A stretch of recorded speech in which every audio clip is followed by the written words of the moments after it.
Highways at night have their own rules. The silence feels heavier, the darkness seems endless, and sometimes you see things on the road that simply shouldn't exist. This is one of those stories. A story that still makes me question if that night was real or if the highway itself wanted to swallow us.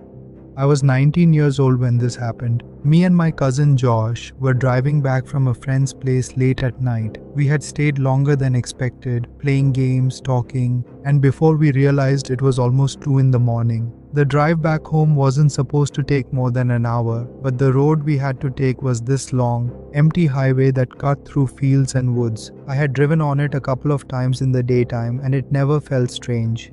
But at night, it was a different story. The road stretched endlessly ahead of us, the only light coming from our headlights and the occasional street lamp miles apart. Our car made that low hum as it moved, and besides that, there was no other sound. Josh had the music on earlier, but for some reason he turned it off after a while. Maybe it was the silence outside, or maybe the weight of the darkness pressing in on us. But neither of us felt like talking much. It was just quiet, too quiet. I remember looking out my window and realizing how empty the world felt. No houses, no other cars, no signs of life, just us in the middle of nowhere. First encounter. We had been driving for about 30 minutes when I noticed something up ahead. At first it just looked like a shadow on the side of the road, a figure walking. I squinted, trying to make sense of it, and muttered, "Is that someone out here?" Josh leaned forward looking too. "What the hell? Who walks out here at this hour?" The closer we got, the more I realized how strange it looked. The man wasn't walking normally. His movements were jerky, unnatural, almost like his arms and legs weren't in sync with each other. His steps looked heavy, dragging. Josh slowed the car slightly, keeping an eye on him as we passed. And that's when I saw his face, or rather, what little I could see of it. His skin was pale, almost glowing in our headlights, and his eyes, they didn't reflect light like a normal person's, they just looked empty, hollow. His mouth was open wide like he was screaming silently. I felt my stomach twist. We drove past him, and Josh muttered under his breath, Don't look back." But of course I did. I glanced in the side mirror just as we passed, and I swear to God, the man had turned fully around. He was standing still now, facing our car, staring directly at us. His mouth was still open, but no sound came out. We didn't say much after that. Josh pressed the gas a little harder, and we tried to laugh it off, telling ourselves maybe it was just some drunk guy. But deep down, neither of us believed that. About 10 minutes later, I made the mistake of looking in the rearview mirror, and my blood went cold. There he was again, the same man, the same pale face, the same wide mouth, walking along the side of the road. But this time he wasn't behind us. He was ahead of us. Somehow, impossibly, he was in front of us again. My breath caught in my throat. "Josh, he's up there." "How the hell is he up there?" Josh saw him too. "Impossible, there's no way." We hadn't turned off the highway. We hadn't slowed down enough for anyone to get ahead. And yet, there he was. This time, as we got closer, the man slowly stepped closer toward the center of the road. Josh swerved slightly to avoid him, and as we passed, I saw it again.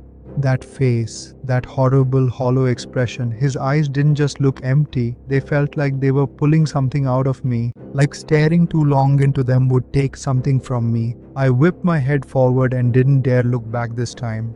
The car felt different after that. The air inside was heavy. Every sound felt louder, the engine, the wind, even our own breathing. Neither of us spoke for a long time. We were both too afraid to acknowledge what we had just seen. Finally, Josh broke the silence. This doesn't make sense. There's no way he could have gotten ahead of us. We didn't see any car, no bikes, nothing. I didn't answer. I couldn't. My throat was dry, my palms sweaty against the steering wheel.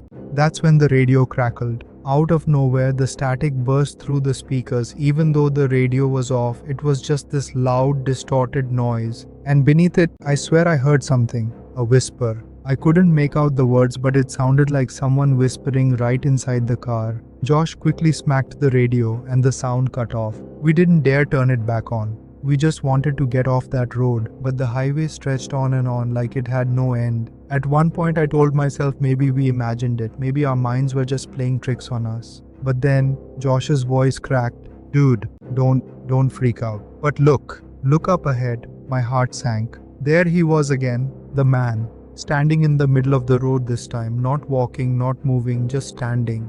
We were going about 60 miles an hour and Josh didn't slow down. "I'm not stopping," he muttered. "I'm not stopping for him." I gripped the seat, bracing for impact, but just as we reached him, he vanished. Gone. Like he was never there. We didn't talk for the rest of the drive. We didn't even look at each other. When we finally saw the lights of the next town, we pulled over at a gas station. Both of us sat there, breathing heavily, not saying a word. And then Josh finally whispered, "Don't ever take that road again." I never have. Sometimes the road isn't empty, even when it should be. And sometimes the things you see out there aren't supposed to be seen at all. Story 2: The Rest Stop. Have you ever pulled over at one of those lonely highway rest stops late at night? You know, the kind where the parking lot is empty, the fluorescent lights flicker, and the silence is so heavy it feels like someone is watching you. Well, after hearing this story, you might think twice before stopping at one again.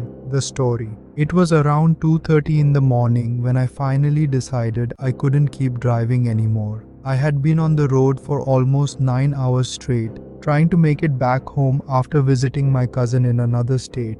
The highway stretched endlessly into the night, mile after mile of nothing but darkness, broken only by the occasional pair of headlights zooming past in the opposite lane. The coffee I had earlier had completely worn off, and my eyelids felt like bricks. I kept blinking, shaking my head, even rolling the windows down for some cold air, but it wasn't working anymore. I knew I had to pull over. That's when I saw the blue reflective sign, "Rest area 1 mile." I let out a sigh of relief. "Perfect," I muttered to myself. As I exited the highway, my headlights revealed the small rest stop tucked away from the road. The parking lot was huge but almost completely empty, except for 2 vehicles, an 18-wheeler parked near the far end, and what looked like a beat-up white van closer to the restroom building. Immediately, something about the place felt off. Maybe it was the silence. Even though the highway was just a short distance away, I couldn't hear the sound of passing cars anymore. The air felt heavier here, like the darkness had settled in thicker around this spot. Still, I told myself not to be paranoid. It's just a rest stop, I thought. You're tired, that's all. Inside the restroom, I parked a few spaces away from the van and got out. The cold air hit me instantly, and I noticed how eerily quiet everything was. No crickets, no wind, just silence. The restroom building was lit by those buzzing fluorescent lights, the kind that never fully stop flickering. The concrete walls looked dirty and stained, and there was graffiti all around the entrance. As I pushed the door open, it creaked loudly, echoing down the tiled hallway inside. The restroom smelled strongly of disinfectant, like someone had dumped an entire bottle of cleaning fluid and left it. It should have been comforting, but instead it just added to the unease. My footsteps echoed as I made my way to the urinals. The place looked completely empty, but the weird thing was, one of the stall doors at the far end was shut. No big deal, right? Someone else could have been there. But as I stood there, I realized something. There were no sounds. No rustling, no breathing, no footsteps, nothing. The stall was just closed, silent. I tried to shake it off, finishing quickly, and went to the sink. The mirror above it was cracked down the middle, splitting my reflection in half. I remember thinking how creepy it looked, like I wasn't even looking at myself anymore. That's when I heard it, a soft tap. It came from the far end, from that closed stall. I froze, staring into the mirror, waiting for it again. And then, thup, thup, thup, 3 slow knocks, like someone gently tapping their fingers against the stall door. I wanted to tell myself maybe it was the pipes or maybe something falling, but it was too deliberate, too slow. I turned around, my throat dry. The stall door was still closed. "Hello," I said, my voice shaking slightly. No answer. The silence stretched for what felt like forever, and then the door creaked. Not all the way open, just slightly, as if whoever was inside wanted me to know they were there. That was enough for me. I grabbed my bag from the sink, shoved the door open, and walked out as fast as I could without running. The parking lot. The cold air outside was almost refreshing, but my nerves were on edge. My car suddenly felt way too far away. That's when I noticed it. The white van was still parked a few spaces from mine, and there was someone in the driver's seat. At first I thought maybe I was imagining it, but no. I could see the silhouette of a man just sitting there, completely still, not smoking, not on his phone, not even moving. Just watching. I swallowed hard and kept walking, trying to act normal. When I unlocked my car, the click of the locks echoed across the empty lot. And in that moment, I saw it. The man's head in the van turned, slowly, directly toward me. I felt my chest tighten. I quickly got in, locked the doors, and started the engine. But as I looked in my rearview mirror, I froze, because now the van's headlights had turned on. I didn't want to panic. Maybe he was just leaving at the same time. Coincidence, right? I pulled out of the lot, merging back onto the highway. The road was empty ahead of me, nothing but blackness and the faint glow of my headlights stretching forward. But a minute later, I saw them. Headlights. In my mirror. The same van, keeping distance, but there. Every turn I took, every stretch of highway, he stayed behind me. Never speeding up, never backing off, just maintaining the same steady distance. I tried telling myself, don't overthink this, he's just going the same way. But it didn't feel like that, not at all. Because every time I tried changing lanes, so did he. Every time I slowed down slightly, so did he. That's when the real fear hit me. This wasn't coincidence. He was following me. I drove like that for nearly 20 minutes, my hands gripping the steering wheel so tightly that my knuckles turned white. Finally, I saw another exit approaching. The sign read, "Rest stop 2 miles." I didn't want to stop again. God, the last thing I wanted was another rest stop. But I thought maybe I could trick him, pretend I was exiting, then get back on the highway. So at the last second, I swerved toward the off-ramp. The van followed, my heart sank. The ramp curved sharply before leading into a smaller rest area. This one was even more isolated, surrounded by trees, with only a single dim streetlight flickering above the lot.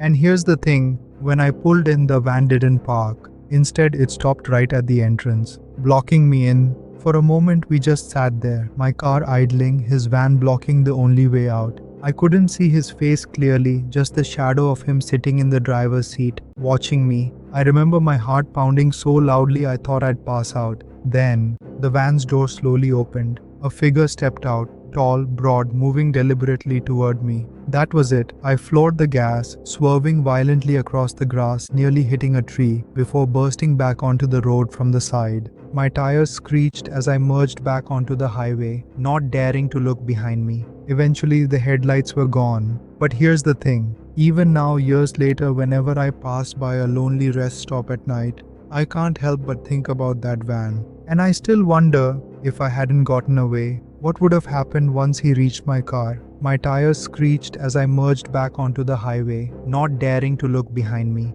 Eventually, the headlights were gone. But here's the thing. Even now, years later, whenever I pass by a lonely rest stop at night, I can't help but think about that van. And I still wonder, if I hadn't gotten away, what would have happened once he reached my car? Story 3. The Wrong Turn. It started as one of those trips that was supposed to be fun, spontaneous, and memorable. 4 of us, me, my best friend Samir, his girlfriend Ria, and my childhood buddy Ankit, had decided to take a late-night drive out of the city. It wasn't planned, more like one of those sudden ideas you regret later.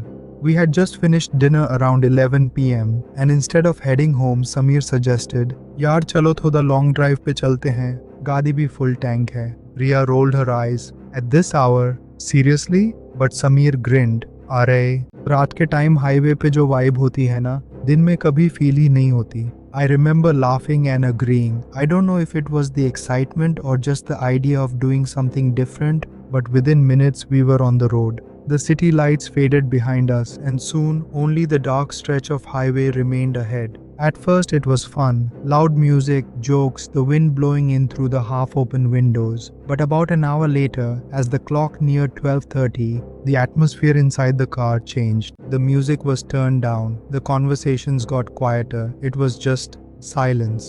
The road ahead looked endless and there were barely any other vehicles passing by, just darkness swallowing everything.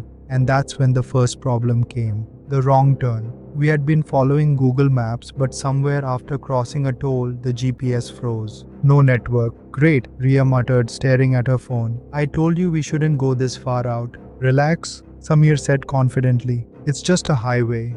Straight road. Kahan jayega? But it wasn't that simple. A few minutes later, we came across a fork in the road. 2 turns. Both looked identical, narrow, unlit roads disappearing into the forest. This isn't on the map, Ankit frowned, tapping his phone. Network gaya hua hai. Samir slowed the car. Left or right? Silence. No one wanted to answer because none of us really knew. Both roads looked equally wrong. Ria whispered, let's just turn back.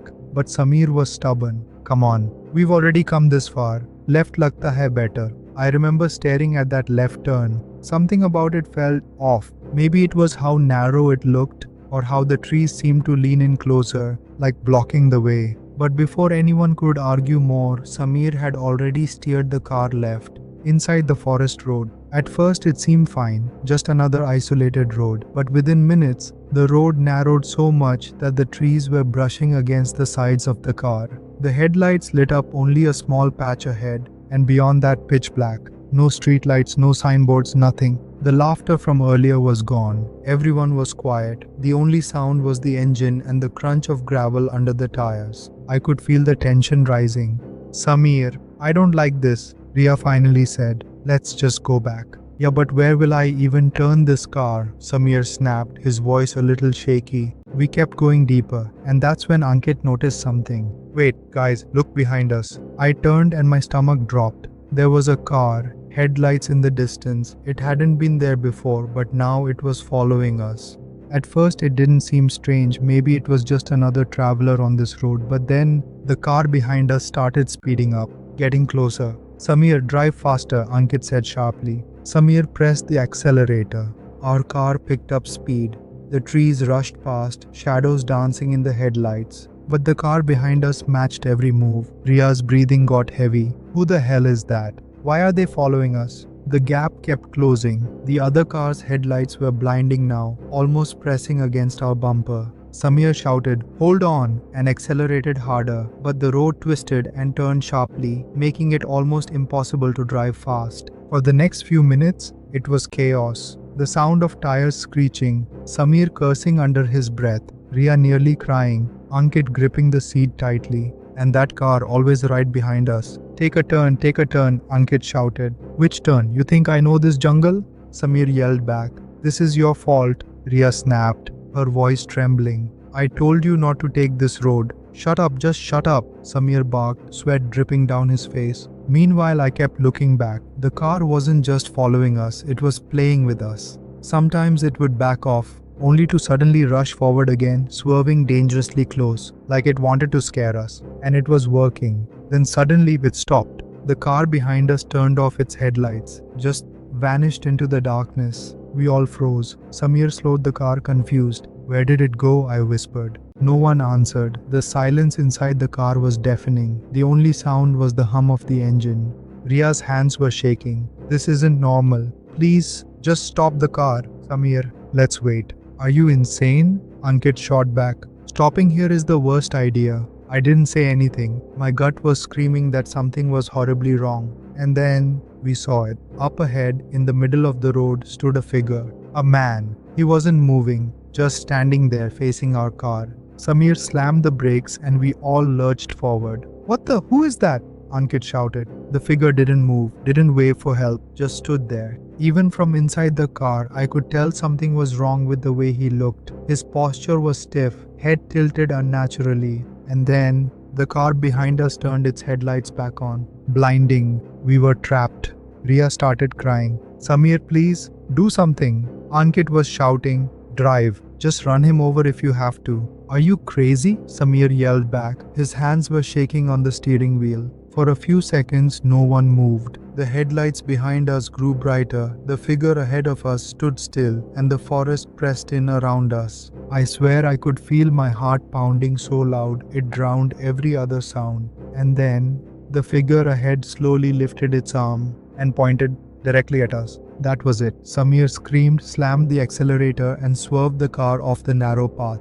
The tires screeched as we bounced onto what looked like an abandoned dirt trail through the trees. Branches scraped the car, leaves flew across the windshield, and we all held on for our lives. The other car followed. It wasn't giving up. We raced blindly through the forest. No idea where we were going, just trying to escape. Every turn felt like it would flip the car. Every bump made Ria scream. But somehow, after what felt like forever, we burst out of the trees and onto a wider road. Civilization lights. Samir didn't stop until we reached a small roadside dhaba with people sitting outside. Only then did he pull over, shaking uncontrollably. The other car was gone. We sat there for a long time, catching our breath, refusing to speak of what just happened. But then, as we were about to leave, Ankit pointed at something on the side mirror of our car. A handprint. Not dusty, not smeared. A perfectly clear, fresh handprint on the outside of the backseat window, the same side where no one had been sitting. If you made it this far into the story, thank you for listening. These kinds of experiences remind us that sometimes the scariest things happen when you least expect them. If you enjoyed this story and want to hear more, make sure to give this video a like, leave a comment sharing your thoughts or even your own experience, and don't forget to subscribe for more chilling stories every week. Until next time, stay safe and don't take the wrong turn.